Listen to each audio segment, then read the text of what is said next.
And I now give the floor to the representative of Afghanistan. You have the floor. Bismillah ar-Rahman ar-Rahim. Madam President, let me begin by congratulating the Netherlands on assuming the presidency of the Council and thanking you for convening today's debate on Afghanistan, which coincides with International Women's Day. Today, we pay tribute to important contributions of women in promoting stable and prosperous societies. This day is an occasion to focus on what more needs to be done to empower women against many challenges that they face, particularly in conflict and post-conflict societies. I'm pleased that Her Excellency Julie Bishop, Foreign Minister of Australia, will be joining us later on, and my good colleague, Dr. Habiba Sarabi, Deputy Chairperson of the High Peace Council of Afghanistan, and Ms. Mariam Safi are among us here today. I thank the SRSG Ambassador Tadamichi Yamamoto for his briefing. Madam President, today's meeting provides another occasion to assess the overall situation in Afghanistan. I am pleased to report that in the course of the past 3 months, the imperatives of Afghanistan's security, stability, and development received added international attention, with particular focus on addressing the root causes of the conflict and strengthening our defensive and security capabilities in parallel with efforts to devise a more practical peace plan. Our security forces, with better support from international partners, have increased pressure on terrorist groups across the country. Nevertheless, regional responses of terrorism, having faced international pressure and setbacks in the countryside, remain belligerent, as reflected by their efforts to engineer violent attacks in urban centers with high numbers of civilian casualties. Despite this, governance reform and economic development have continued unabated. A national dialogue among various political forces has been underway on issues that are crucial to our unity and political stability, the success of our peace efforts, and preparations for holding timely and transparent parliamentary elections this year. Madam President, Afghanistan has always emphasized that our partnership with the international community has been a strategic asset for advancing shared goals of defeating terrorism and achieving stability. In this light, the UN Security Council's January 13 to 15th visit to Kabul and its high-level meeting on January 19th on the security and development of Afghanistan and Central Asia were clear signs of international support at the highest level. We are grateful to all members of the Council for their collective commitment and improved consensus on a more focused engagement on key issues related to Afghanistan's security, stability, and development. We wish to offer a special debt of gratitude to my esteemed friend and colleague Ambassador Kairat Umarov for his personal efforts in this regard as President of the Council in January. During the Kabul visit, this Council discussed a range of security, political, economic, and social issues with Afghanistan's leadership in government, parliament, judiciary, High Peace Council, political parties, and civil society. One common request pertained to effective Council action to address the sponsorship of terrorist outfits and the problem of their regional safe havens as priority need for security and stability in Afghanistan. And as you saw, that was highlighted by Ms. Safi here today. Also, it is reflected in the recent report of the Secretary General on the situation in Afghanistan. Of late, we have seen new measures at the international level to shift the calculus and promote genuine and productive counterterrorism cooperation. In this regard, recent decisions, including the reduction of financial aid to the concerned state and inclusion in the watch list of the Financial Action Task Force, represent a renewed attempt to encourage genuine action on the crucially important goal of defeating terrorism effectively.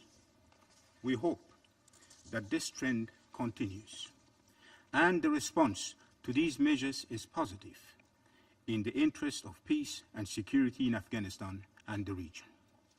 Madam President, days after the Security Council's visit and almost immediately after the January 19th high-level meeting of the Council, regional sponsors of terrorism, through their trained violent proxies, unleashed a new wave of terrorist attacks. The sheer level of savagery in these despicable and heinous attacks was startling. Armed gunmen from the Taliban's Haqqani network attacked the Intercontinental Hotel in Kabul, killing 18, including 14 foreign nationals, and wounding many more. The subsequent week witnessed two more barbaric attacks, one in Jalalabad's compound of the international NGO Save the Children, where 27 people died. Second, an explosive-laden ambulance detonated next to a major civilian hospital in the heart of Kabul. The blast destroyed vehicles, shops, and buildings nearby, killing at least 105 civilians, and injuring 235. The use of an ambulance for such a ghastly attack is a war crime under international law, including international humanitarian law. This Council condemned the attacks and cited the need to hold the perpetrators, organizers, and financiers of the attacks to account. Yet, despite all the evidence linking these attacks to regional sponsors, once again, the question is, when will that happen? Madam President, last week, Afghanistan convened the second meeting of the Kabul Process for Peace and Security Cooperation. This marked a major development in the context of peace efforts aimed at ending the conflict and achieving a credible and just peace that conforms to the aspirations of all Afghans. In recognition of our people's demand for ending violence, President Ghani reached out to the Taliban in an unprecedented manner, calling for direct talks without preconditions. Should our call receive a positive response, they will be granted the chance to become normal citizens, allowed to compete peacefully in politics through democratic procedures, be relieved from UN Security Council sanctions measures, besides enjoying the benefits of other positive measures. In turn, they have to give up on their long-standing path of violence. Moreover, our peace process aims to protect and expand, not diminish, the rights of our people, especially women. The time is now for the Taliban to respond affirmatively and seize the historic opportunity before them. We are inspired by the international community's level of support to our new peace plan.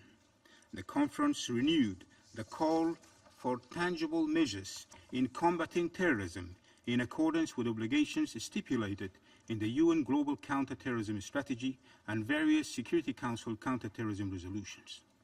We hope that states who failed in this endeavor will adopt a new approach based on express commitments for the benefit of regional security. Madam President, for too long, the debate on state-sponsored terrorism has been kept away from international forums, including the United Nations.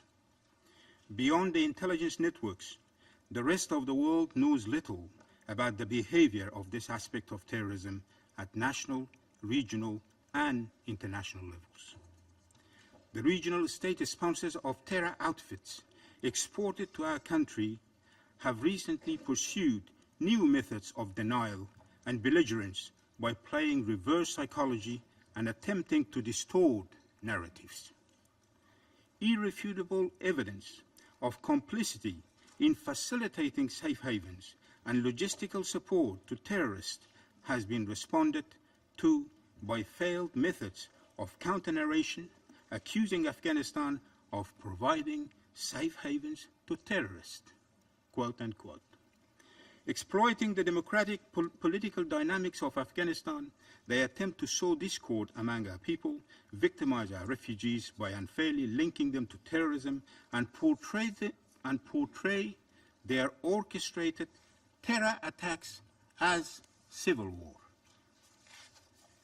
Meanwhile, according to the latest UN report, we have suffered more than 10,000 civilian casualties yearly over the past 4 years, mainly caused by terrorist attacks plotted beyond our frontiers. In desperation, they don't even hold back from such heavily risk-prone attempts as to abuse and manipulate ironclad and all-weather friendships in international relations in favor of concealing the evidence of their sponsorship of terrorism, obfuscating facts, and distorting narratives at regional and global forums. In light of increased terrorist activities around the world, the time has come that we openly debate the regional state sponsorship of terror outfits exported to our country and let the world know more about its behavior. The Kabul process is not just about outreach to the Taliban. It is about ending the conflict, achieving peace, and preserving the democratic order for which numerous Afghans and allies have sacrificed their lives. Moreover, the Taliban should not be permitted to misuse the opportunity presented as they have done so in the past. Madam President, as we grapple with security challenges, we are working to achieve important objectives stipulated in the agreement that founded the National Unity Government of Afghanistan, witnessed and welcomed by the international community. This is essential for our national unity and political stability, as along with the success of our new peace plan.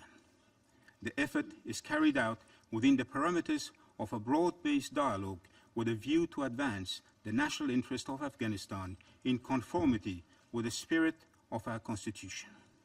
Our overall objective is to advance national unity, strengthen social cohesion and inclusivity to achieve a just and peaceful society fully grounded in the rule of law, where our youth can fulfill their national aspirations. We're confident that our efforts will soon yield positive outcomes. Madam President, on today's special occasion, I reaffirm the National Unity Government's commitment to empower women's role in all facets of our society and polity. Dr. Sarabi's presentation offered a clear perspective on progress made against the benchmarks of our national strategy and Resolution 1325 and the challenges ahead of us. We now have female ministers, deputy ministers, members of parliament, peacemakers, civil society activists, ambassadors serving as proactive agents for the development of Afghanistan. 2 weeks ago, in a historic occasion, Chief Executive Abdullah represented Afghanistan at the inaugural session of the Human Rights Council in Geneva. This symbolized Afghanistan's overall commitment to universal human rights principles. Despite the progress, we know that our achievements for promotion and protection of human rights need consolidation, as manifested in the unanimous report on civilian casualties that I mentioned earlier. Madam President, against all odds, Afghanistan has progressed steadily on the path of economic cooperation, increased regional connectivity, and shared prosperity. We have expanded on multidimensional relations with our Central Asian neighbors, resulting in numerous agreements in the areas of trade, connectivity, and economic cooperation.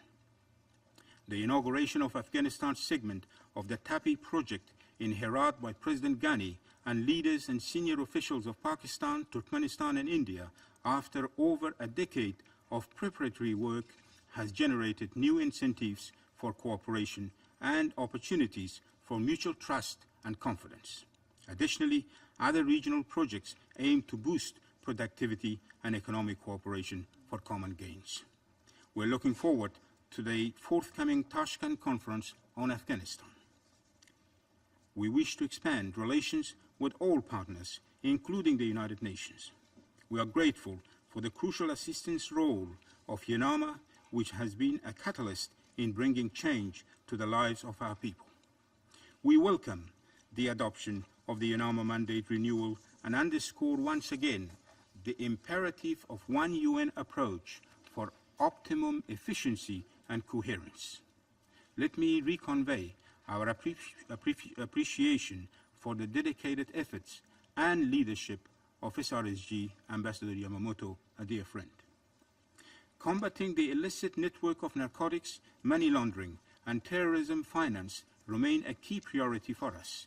Based on our National Drug Action Plan, we have continued eradication operations, and opiate seizures have reached highest levels since 2012. We will continue to expand cooperation with our allies to strengthen relevant law enforcement agencies, greater intelligence sharing, and drawing effective mechanisms to curtail drug trafficking. Additionally, refugee repatriation from neighboring countries remains operational. We are working in close collaboration with the UNHCR to provide assistance and much-needed services to this vulnerable group. We call for continued international support for the Joint Humanitarian Response Plan 2018-2021, which requires $437 million for 2018 to assist 2.8 million people in need. However, security and durable peace are fundamental solutions to tackle this humanitarian challenge, which require comprehensive national, regional, and global commitment and action. Madam President, finally, 2 weeks from now, 21st of March, will mark the onset of Nowruz, the Afghan New Year. We are starting this new spring season with hope, determination, and confidence. As international pressure on addressing the root causes of violence in our country intensifies, our defense and security forces stand capable as before to protect and defend Afghanistan against international terrorism. That said, we have taken a historic step for the restoration of a durable peace in our country. In this light, we look to international partners, this Council included, to remain beside us in this endeavor. Thank you. I thank the representative of Afghanistan for his statement. I shall